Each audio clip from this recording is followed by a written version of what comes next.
Mga alternatibong sirkunstansya. Artikulo 15. Ang konsepto ng mga ito.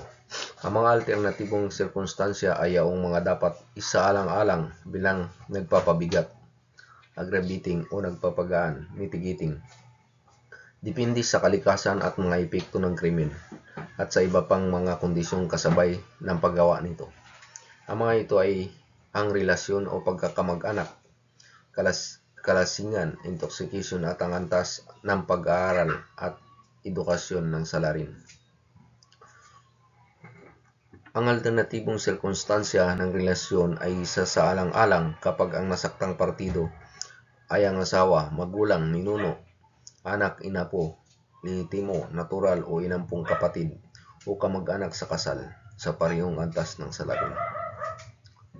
Ang kalasingan ng salarin ay sa alang-alang bilang isang sirkunstansyang nagpapagaan kapag ang salarin ay gumawa ng pagkakasala sa isang estado ng kalasingan kung ito ay hindi kinasanayan at habitual o hindi kasunod ng planong gumawa ng nasabing pagkakasala.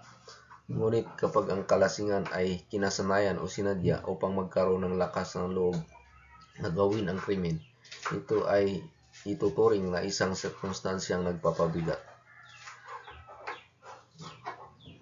Ang alternatibong sirkunstansya ng relasyon ay isa sa alang-alang kapag ang nasaktang partido ay ang asawa, magulang, ninuno, anak, inapo, lehitimo, natural o inampong kapatid o kamag-anak sa kasal sa parehong antas ng salarin. Ang kalasingan ng salarin ay isa sa alang-alang bilang isang sirkunstansyang nagpapagaan kapag ang salarin ay gumawa ng pagkakasala sa isang estado ng kalasingan kung ito ay hindi kinasanayan at habitual o hindi kasunod ng planong gumawa ng nasabing pagkakasala. Ngunit kapag ang kalasingan ay kinasanayan o sinadya upang magkaroon ng lakas ng loob na gawin ang krimen, ito ay tuturing na isang sirkunstansyang nagpapabigat.